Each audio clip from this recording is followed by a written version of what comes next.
Eu não sabia que os mortos podiam gritar, mas naquela noite, no silêncio sufocante do meu quarto, ouvi claramente.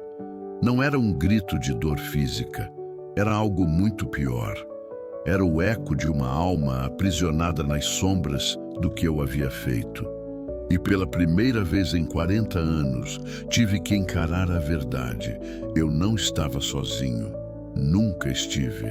O relógio marcava 3 da manhã. A lua cheia entrava pela janela entreaberta, iluminando parcialmente o quarto. Eu estava deitado, de olhos abertos, incapaz de dormir. Meu coração batia acelerado, minha respiração estava irregular. Aquele som, aquele grito silencioso que ecoava dentro da minha mente, era impossível de ignorar. Levantei-me tremendo. Meus pés descalços tocaram o chão frio de madeira. A casa, normalmente tranquila, parecia estar viva. Havia uma presença ali. Eu sentia. Cada sombra nos cantos do quarto parecia se mover, respirar, observar. Caminhei até o corredor. O silêncio era opressivo. Até o tic-tac do relógio da sala parecia distorcido, mais lento, pesado. Desci as escadas com cuidado, segurando o corrimão. Algo me puxava para a sala, como se uma força invisível guiasse meus passos. Quando cheguei à sala, parei. No canto próximo à estante de livros havia uma figura. Não era sólida, mas também não era apenas sombra. Era algo entre os dois mundos. E eu conhecia aquela figura. Conhecia muito bem. Antônio, sussurrei, minha voz falhando. A figura não se moveu, apenas me olhava. Aqueles olhos vazios, mas ao mesmo tempo transbordando de dor, de perda, de traição. Eu queria correr, gritar, fazer qualquer coisa, mas estava paralisado. E então, pela primeira vez em décadas, senti algo que havia enterrado profundamente dentro de mim. Culpa verdadeira. Não aquela culpa superficial que nos visita de vez em quando. Era uma culpa que rasgava minha alma, que me fazia entender finalmente a gravidade do que eu havia feito. Meu nome é Roberto Alcântara, tenho 62 anos, sou viúvo há 10 anos e moro sozinho em uma casa de campo em Minas Gerais. Para quem me observa de fora, sou apenas um senhor aposentado, de cabelos grisalhos, que passa os dias cuidando de um pequeno jardim, tomando café na varanda e lendo jornais. Minha vida parece pacata, tranquila, até monótona. Mas aparências enganam. Eu carrego um segredo que me consome há mais de 40 anos. Um peso invisível que me acompanha desde os meus 20 e poucos anos, quando cometi o erro mais terrível da minha vida. Um erro que destruiu não apenas a vida de um homem inocente, mas também a minha própria alma. Cresci em uma família simples, trabalhadora. Meu pai era mecânico, minha mãe costureira. Desde cedo, aprendi o valor do trabalho honesto, da palavra dada, da dignidade. Mas também cresci com um desejo ardente de ser mais, de ter mais, de provar ao mundo que eu poderia ser alguém importante. Estudei contabilidade à noite, enquanto trabalhava durante o dia. Foi difícil, mas consegui me formar. Aos 22 anos, consegui um emprego em uma pequena empresa familiar, a distribuidora Alcântara. Coincidência de nome que na época achei um bom presságio.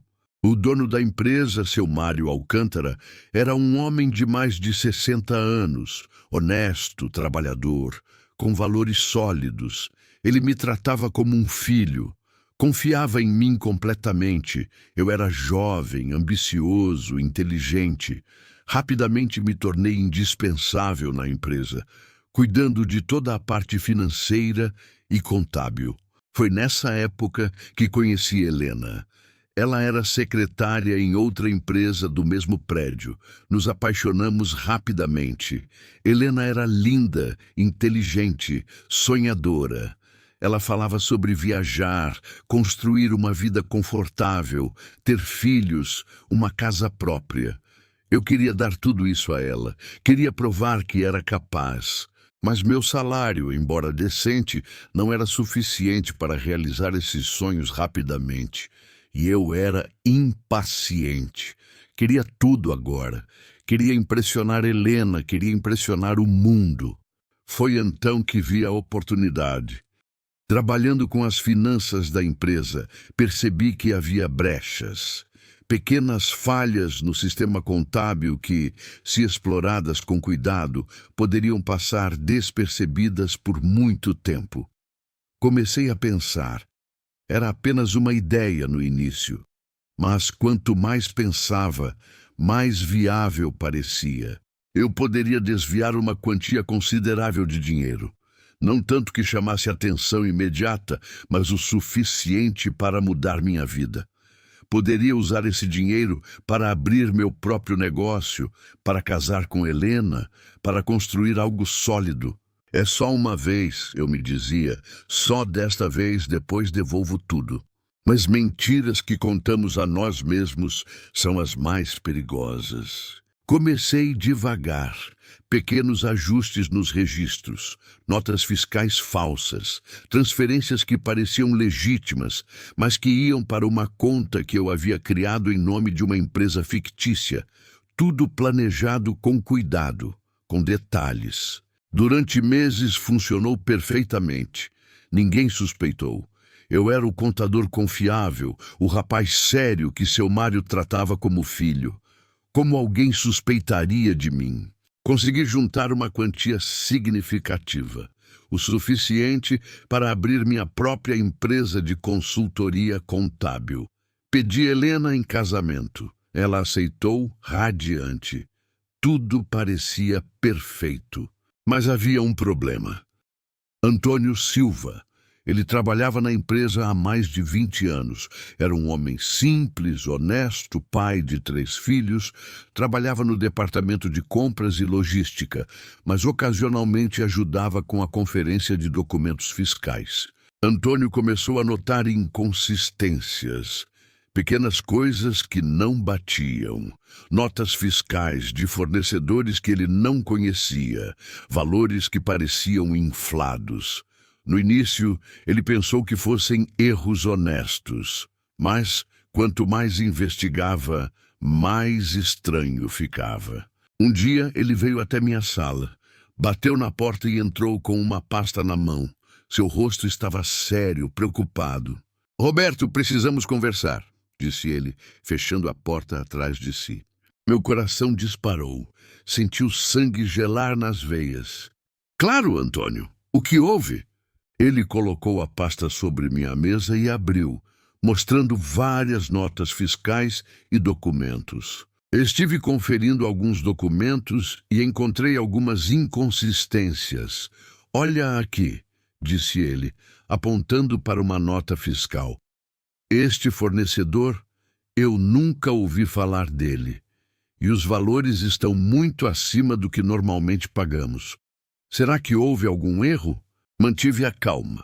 Sorri, pegando os documentos. "Ah, sim, são fornecedores novos. Seu Mário aprovou pessoalmente. Sabe como é? Ele às vezes toma decisões diretamente, sem passar por todo mundo." Antônio franziu a testa. "Estranho. Normalmente ele me consulta antes. E tem mais coisas aqui que não batem. Acho que devemos falar com ele." O pânico tomou conta de mim. Se Antônio falasse com seu Mário, tudo desmoronaria. Minha vida, meu futuro, meu casamento, tudo acabaria. Eu iria para a cadeia. Perderia a Helena, perderia tudo. "Antônio, acho que você está se preocupando à toa", disse eu, tentando soar tranquilo. "Mas se você quiser, podemos revisar tudo juntos. Me dá uns dias para organizar os documentos e a gente conversa com mais calma, tudo bem?" Ele hesitou, mas concordou. Tudo bem, Roberto, mas vamos resolver isso logo. Não quero que a empresa tenha problemas. Ele saiu da sala. Eu fiquei ali, sozinho, tremendo. Sabia que tinha pouco tempo. Antônio era persistente. Se ele continuasse investigando, descobriria tudo. Foi então que tomei a decisão mais terrível da minha vida. Passei a noite em claro planejando. Minha mente trabalhava freneticamente. Eu precisava me proteger, precisava desviar a atenção de mim. E, infelizmente, só havia uma maneira de fazer isso. Comecei a plantar evidências falsas que incriminavam Antônio. Alterei registros, criei documentos que sugeriam que ele estava recebendo propinas de fornecedores, forjei assinaturas, manipulei datas. Tudo feito com cuidado, com a mesma habilidade que usei para desviar o dinheiro. 2 semanas depois, marquei uma reunião com seu Mário. Disse que havia descoberto algo grave durante uma auditoria interna. Lembro-me perfeitamente daquele dia. Seu Mário sentou-se à mesa, confiante, sorrindo. "O que foi, Roberto? Você parece preocupado." Respirei fundo e comecei a mentira. "Seu Mário, descobri algo muito grave. Antônio está desviando dinheiro da empresa. Ele tem um esquema com fornecedores, recebendo propinas em troca de aprovar compras superfaturadas." O rosto de seu Mário mudou instantaneamente. O sorriso desapareceu, substituído por choque e descrença. "Antônio, isso é impossível. Ele trabalha comigo há mais de 20 anos. Eu também não queria acreditar, disse eu fingindo tristeza. Mas os documentos não mentem. Mostrei-lhe tudo o que havia forjado. Seu Mário olhou incrédulo, suas mãos tremendo, enquanto folheava os papéis. "Meu Deus, como ele pôde fazer isso?" "Não sei, seu Mário, mas precisamos agir rápido." Antônio foi chamado. A confrontação foi devastadora. Ele negou tudo desesperadamente, mas as evidências estavam contra ele. E eu, o contador confiável, testemunhei contra ele. Olhei nos olhos de Antônio e menti. Menti com convicção, com detalhes, com frieza. Antônio foi demitido na hora. Seu Mário, embora relutante, tomou medidas legais. Antônio foi processado, humilhado publicamente. Sua reputação foi destruída. Eu me tornei ainda mais valioso para seu Mário. Afinal, fui eu quem descobriu o crime. Recebi um aumento, ganhei mais responsabilidades. Casei com Helena. Abri minha própria empresa pouco tempo depois. Mas Antônio... Sua vida desmoronou completamente. Nos meses seguintes, ouvi rumores sobre Antônio. Sua esposa o deixou, incapaz de lidar com a vergonha e a pressão financeira. Seus filhos, ainda jovens, foram afastados dele. Ele não conseguia emprego em lugar nenhum. Sua reputação estava arruinada. Antônio caiu em depressão profunda. Tentou limpar seu nome, mas ninguém acreditava nele. Afinal, havia provas documentais, testemunhas, tudo apontava para sua culpa. 6 meses após a demissão, Antônio tirou a própria vida. Quando soube da notícia, senti um aperto no peito, mas rapidamente afastei aquele sentimento. Não foi minha culpa, repeti para mim mesmo. Foi escolha dele, foi fraqueza dele. Continuei minha vida. Minha empresa cresceu. Helena e eu tivemos 2 filhos, construí uma casa bonita, conquistei sucesso. Exteriormente, tudo era perfeito. Mas por dentro, algo estava morrendo. Lentamente, silenciosamente, uma sombra crescia dentro de mim. Os anos passaram. Minha empresa prosperou. Tornei-me um empresário respeitado na região. Helena e eu criamos nossos filhos, Ana e Pedro, em um ambiente confortável. Viajamos, construímos memórias, vivemos o que muitos chamariam de uma vida bem-sucedida. Mas havia algo, sempre havia algo. Pesadelos ocasionais, momentos de ansiedade inexplicável, uma sensação constante de ser observado, especialmente à noite. Eu nunca dei muita atenção. Atribuía tudo ao estresse do trabalho, à responsabilidade de sustentar uma família. Helena faleceu há 10 anos, vítima de um câncer agressivo. Sua morte me devastou. Pela primeira vez em décadas, senti um vazio profundo. Meus filhos já eram adultos, tinham suas próprias vidas. Vendi minha empresa e me mudei para esta casa de campo, buscando paz, tranquilidade. Mas a paz nunca chegou. Foi há cerca de 3 meses que tudo começou a piorar. Os pesadelos se tornaram mais frequentes, mais vívidos. Eu via Antônio de pé no canto do meu quarto, olhando para mim. Não dizia nada. Apenas olhava. Seus olhos eram vazios, mas carregados de tristeza. Eu acordava suando, ofegante, mas me convencia de que era apenas minha mente pregando peças. Afinal, eu estava velho, sozinho, lidando com lembranças do passado. Mas então, coisas estranhas começaram a acontecer. Objetos caíam sem motivo. Livros que eu tinha certeza de ter deixado sobre a mesa apareciam no chão. Portas se fechavam sozinhas, mesmo quando não havia vento. Eu ouvia passos no corredor durante a noite. Passos lentos, pesados, deliberados. Uma noite acordei com a sensação de que alguém estava sentado na beira da minha cama. Acendi a luz rapidamente. Não havia ninguém, mas a sensação permaneceu. Minha filha, Ana, veio me visitar. Ela percebeu imediatamente que algo estava errado. Pai, você não está bem. Está pálido, emagreceu, está dormindo.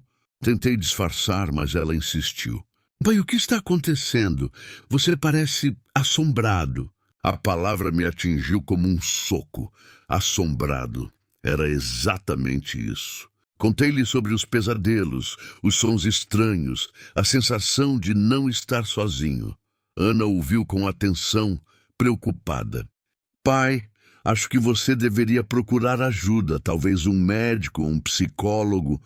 Eu sabia que não era isso, mas concordei apenas para acalmá-la. Alguns dias depois da visita de Ana, estava organizando papéis antigos no escritório. Encontrei uma caixa com documentos da empresa onde trabalhei décadas atrás. Fotos antigas, recortes de jornal, contratos. Então encontrei uma foto. Era da festa de aniversário da empresa em 1982. Lá estávamos todos nós. Seu Mário, eu, Antônio, outros funcionários, todos sorrindo, celebrando. Olhei para a foto com um aperto no coração. Antônio estava ao meu lado, sorrindo, sem saber o que o futuro reservava para ele. Sem saber que o homem ao seu lado, aquele em quem ele confiava, seria sua ruína. Mas havia algo estranho na foto. No fundo, quase imperceptível, havia uma sombra que não deveria estar ali. Uma figura humana, mas distorcida, como se estivesse gritando. Aproximei a foto dos olhos, tentando entender, mas quanto mais olhava, mais perturbador ficava. Coloquei a foto de volta na caixa e fechei tudo rapidamente. Meu coração batia acelerado. Naquela noite, tive o pior pesadelo de todos. Estava em um lugar escuro, frio. Parecia um porão ou talvez uma prisão. As paredes eram de pedra úmida e havia uma sensação opressiva no ar. Antônio estava lá, mas não apenas olhando. Desta vez, ele falava. Você sabe o que fez, Roberto? Sua voz era rouca, carregada de dor. Você destruiu minha vida, destruiu minha família, me tirou tudo. Tentei responder, mas nenhuma palavra saiu. E agora, continuou ele, você vai pagar. Acordei gritando, molhado de suor. Meu coração batia tão forte que achei que fosse parar. Levantei-me da cama cambaleante e foi então que ouvi, claramente, um sussurro no meu ouvido. É hora de pagar. Era a voz de Antônio, não havia dúvida.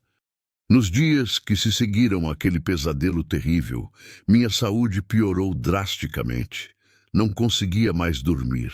Cada vez que fechava os olhos, via Antônio, ouvia sua voz, sentia sua presença. Perdi o apetite. Emagreci mais de 5 quilos em 2 semanas. Minha pele ficou pálida, meus olhos fundos. Eu me via no espelho e mal reconhecia o homem que olhava de volta. Ana voltou a me visitar, desta vez acompanhada de Pedro, meu filho. Ambos estavam preocupados. Pai, você precisa de ajuda, disse Pedro, sua voz firme, mas carregada de preocupação. Não pode continuar assim. Vamos levá-lo ao médico. Concordei apenas para acalmá-los. Fui a médicos, fiz exames, tudo estava normal, fisicamente. Um psicólogo sugeriu que eu estava lidando com ansiedade e culpa reprimida, talvez relacionada à morte de Helena ou ao envelhecimento.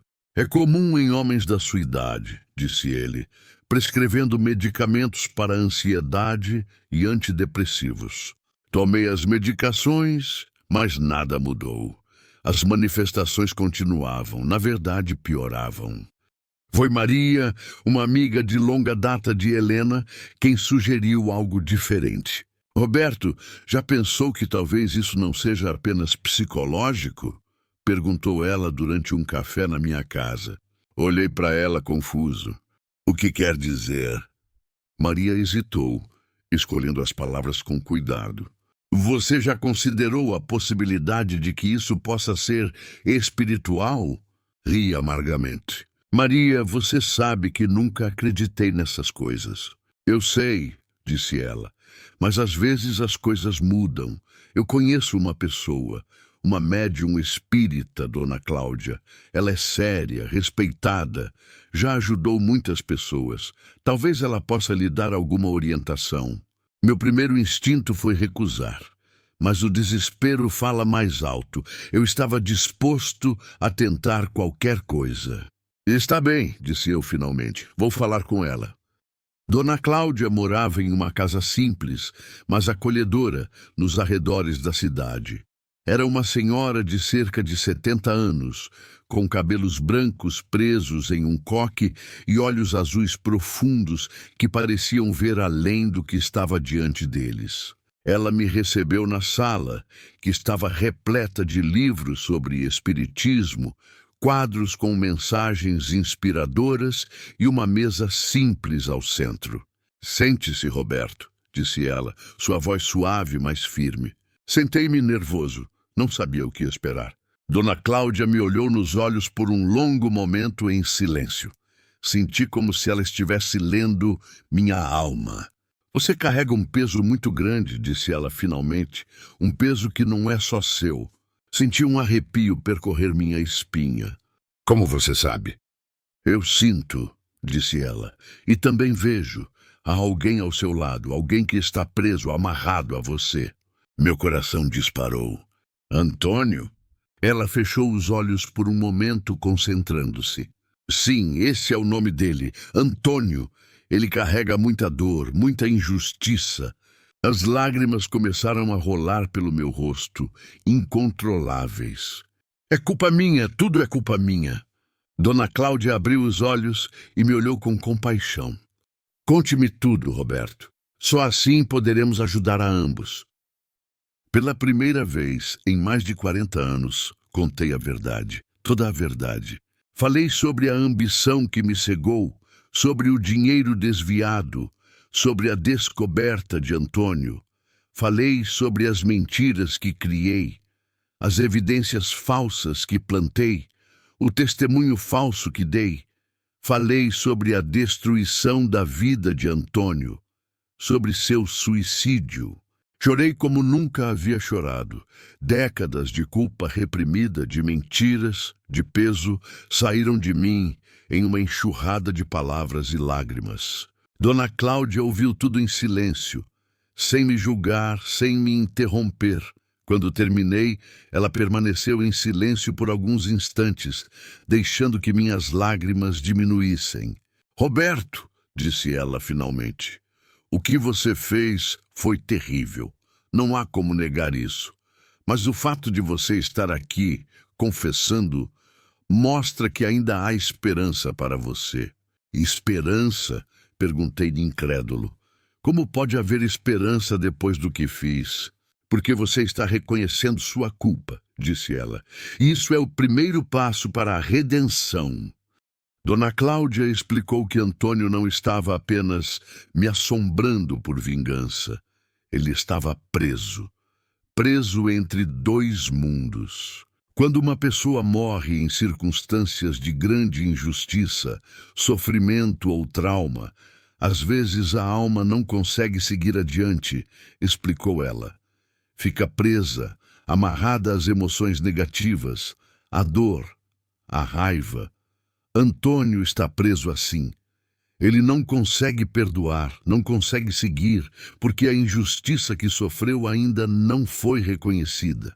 E eu, disse eu, sentindo o peso daquelas palavras, sou a causa disso. Sim, confirmou Dona Cláudia, mas você também pode ser a solução.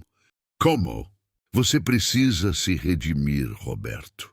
Precisa reconhecer publicamente sua culpa. Precisa buscar reparação. Precisa honrar a memória de Antônio e desfazer, na medida do possível, o mal que causou. Mas como? Perguntei desesperado. Ele está morto. Sua vida já foi destruída. Como posso consertar isso? Você não pode apagar o passado, disse Dona Cláudia, mas pode transformá-lo. Pode buscar a verdade, restaurar o nome de Antônio, ajudar sua família e, acima de tudo, pode perdoar a si mesmo. Perdoar a mim mesmo? Repeti amargamente. Como posso me perdoar depois do que fiz? Porque o perdão não é sobre esquecer ou minimizar o erro, disse ela. É sobre reconhecer, aprender, reparar e seguir em frente com responsabilidade. Sem perdão, você e Antônio permanecerão presos para sempre. Saí da casa de Dona Cláudia com um senso de propósito que não sentia há décadas. Pela primeira vez, tinha clareza sobre o que precisava fazer. O primeiro passo era o mais difícil, confessar a verdade. Comecei pelos meus filhos. Marquei um almoço com Ana e Pedro. Estávamos sentados à mesa quando, com a voz embargada, disse: Filhos, preciso contar algo a vocês. Algo que fiz há muito tempo e que carrego comigo desde então. Eles olharam para mim confusos. Contei-lhes tudo. Vi a incredulidade, o choque, a decepção em seus olhos. Ana começou a chorar. Pedro ficou em silêncio, processando. Pai, disse Ana finalmente, como você pôde? Eu não tenho desculpas, disse eu. Fui covarde, ambicioso, egoísta, destruí a vida de um homem inocente para proteger a minha, e isso me assombra todos os dias. Pedro respirou fundo. O que você vai fazer agora? Vou reparar, disse eu. Vou contar a verdade a todos. Vou limpar o nome de Antônio. Vou ajudar sua família. Ana limpou as lágrimas. Será que ainda há tempo? Precisa ver, disse eu. Descobrir o paradeiro da família de Antônio não foi difícil. Eles ainda moravam na cidade vizinha. Antônio teve 3 filhos, Marcos, Juliana e Rafael. Todos já adultos, com suas próprias famílias. Liguei para Marcos, o mais velho. Expliquei quem eu era e que precisava falar com ele sobre seu pai. Houve um longo silêncio do outro lado da linha. Por que quer falar sobre meu pai? Perguntou ele, sua voz carregada de desconfiança. Porque preciso contar a verdade, disse eu. A verdade sobre o que realmente aconteceu. Marcos concordou em me encontrar, mas deixou claro que estava cético. Encontrei Marcos, Juliana e Rafael em uma pequena cafeteria. Eles me olhavam com uma mistura de curiosidade e hostilidade contida. Sentei-me diante deles, minhas mãos tremendo. Obrigado por virem, disse eu. Sei que não foi fácil. O que você quer? Perguntou Marcos diretamente. Respirei fundo. Quero contar a verdade sobre seu pai. A verdade que ninguém sabe. E então contei tudo, cada detalhe, cada mentira, cada manipulação. Vi a raiva crescer em seus rostos, mas também vi algo mais: validação. Finalmente, alguém estava confirmando o que eles sempre sentiram, que seu pai era inocente. Quando terminei, o silêncio era pesado. Juliana foi a primeira a falar, lágrimas escorrendo pelo rosto. Nós sempre soubemos que nosso pai não faria aquilo, mas ninguém acreditou, ninguém. Eu sinto muito, disse eu, minha voz quebrando. Sinto muito por ter destruído a vida dele, por ter destruído suas vidas. Não há palavras que possam expressar o quanto me arrependo. Rafael me olhou com raiva. Arrependimento não traz nosso pai de volta. Não desfaz o que ele passou. Não desfaz nossa dor. Eu sei, disse eu, e não espero que me perdoem, mas quero fazer o que estiver ao meu alcance para reparar. Quero limpar o nome dele. Quero que todos saibam a verdade. Marcos cruzou os braços. E como pretende fazer isso? Vou confessar publicamente. Vou aos meios de comunicação. Vou à justiça. Vou fazer tudo o que for necessário. Nas semanas seguintes, cumpri minha palavra. Procurei advogados, jornalistas, autoridades. Contei a verdade sobre o que havia feito décadas atrás. A repercussão foi imediata e devastadora. Meu nome foi manchado. Recebi ameaças, insultos, desprezo. Muitas pessoas que me respeitavam me viraram as costas. Mas eu aceitei tudo. Era o preço que deveria ter pago há muito tempo. A história ganhou as manchetes locais. Empresário confessa ter incriminado colega inocente há 40 anos. O nome de Antônio foi finalmente limpo. Sua inocência foi reconhecida. Depois de tudo, fui ao túmulo de Antônio. Era um dia chuvoso, frio. O cemitério estava vazio. Ajoelhei-me diante da lápide simples. As lágrimas se misturavam com a chuva. Antônio, disse eu, minha voz embargada. Eu não sei se você pode me ouvir, não sei se há perdão para o que fiz, mas preciso que saiba, eu reconheço minha culpa, reconheço a dor que causei a você, a sua família, e vou carregar isso pelo resto da minha vida. Fechei os olhos, sentindo a chuva cair sobre mim. Eu peço perdão, do fundo da minha alma peço perdão. Foi então que senti uma presença, não assustadora, não opressora, mas leve, quase reconfortante. Abri os olhos. Não havia ninguém ali, mas a sensação de paz era inegável. Naquela noite, voltei para casa exausto, física e emocionalmente. Deitei-me na cama e, pela primeira vez em meses, adormeci rapidamente. E sonhei. Estava no mesmo lugar escuro do pesadelo anterior, mas desta vez havia luz. Uma luz suave, dourada, que entrava por uma janela que antes não existia. Antônio estava lá, mas não era mais a figura sombria e atormentada dos pesadelos. Era ele, completo, sereno. Roberto, disse ele, sua voz calma. Antônio, respondi, sentindo lágrimas brotarem. Ele se aproximou. Você me libertou, disse ele, e libertou a si mesmo. Você pode me perdoar? Antônio olhou para mim com uma expressão que mesclava compreensão e compaixão. Eu já perdoei, Roberto. A dor que senti me prendeu por muito tempo, mas você, ao reconhecer sua falta, ao buscar a verdade, ao reparar o mal que causou, quebrou essas correntes. Agora posso seguir. Eu sinto tanto, disse eu, minha voz quebrando. Eu sei, disse Antônio, e essa é a sua redenção. Lembre-se, cada ação tem consequências, mas o arrependimento verdadeiro, a reparação sincera, podem transformar até as sombras mais profundas em luz. Ele começou a se afastar, envolvido pela luz dourada. Antônio, espere! Ele parou e se virou. Obrigado, disse eu. Obrigado por me dar essa chance. Ele sorriu pela primeira vez. A chance sempre esteve com você, Roberto. Você só precisava ter a coragem de buscá-la. E então, ele desapareceu na luz. Acordei. O quarto estava silencioso, tranquilo. A presença opressora que me acompanhava há meses havia desaparecido. Pela primeira vez em décadas, senti paz. Os meses seguintes foram de reconstrução. Mantive contato regular com os filhos de Antônio. Estabeleci um fundo educacional para seus netos, em nome de Antônio. Organizei uma cerimônia pública em sua memória, onde contei a verdade e pedi perdão publicamente à sua família. Marcos, Juliana e Rafael, embora ainda carregassem a dor da perda, começaram a aceitar minha presença. Não éramos amigos, mas havia respeito, compreensão.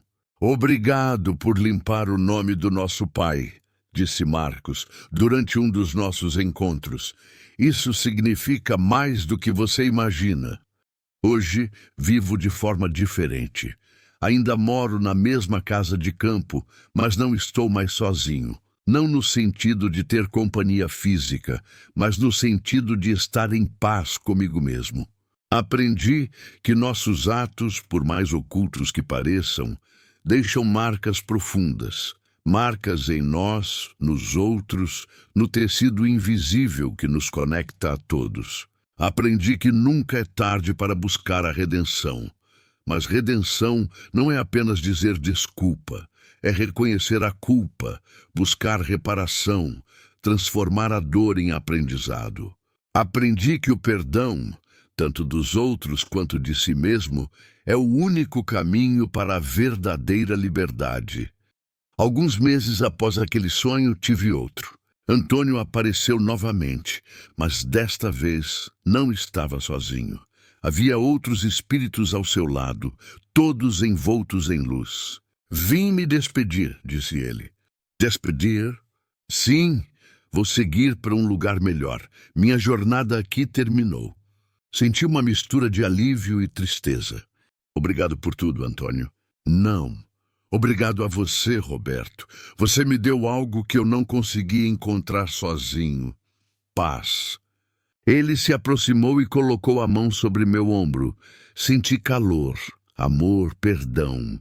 Cuide-se, Roberto, e lembre-se, a luz sempre vence as sombras. Sempre. Ele se afastou junto com os outros espíritos e desapareceu. Acordei com lágrimas nos olhos, mas com um sorriso no rosto. Hoje, aos 62 anos, vivo uma vida tranquila, mas significativa. Dedico meu tempo a ajudar os outros, a contar minha história, para que outros não cometam os mesmos erros.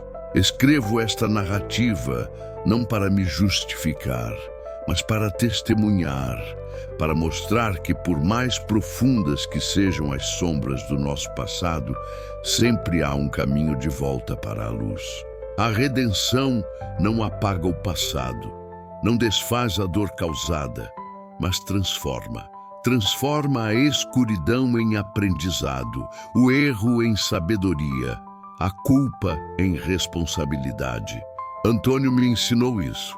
Ele, que tinha todos os motivos para me odiar, escolheu o perdão e, ao fazer isso, libertou a ambos. Hoje, quando olho para o espelho, vejo um homem diferente. Não perfeito, mas transformado. Um homem que carrega cicatrizes, mas também esperança. E sei que onde quer que Antônio esteja agora, ele está em paz. E isso me dá forças para continuar. Porque a redenção não é o fim da jornada, é apenas o começo.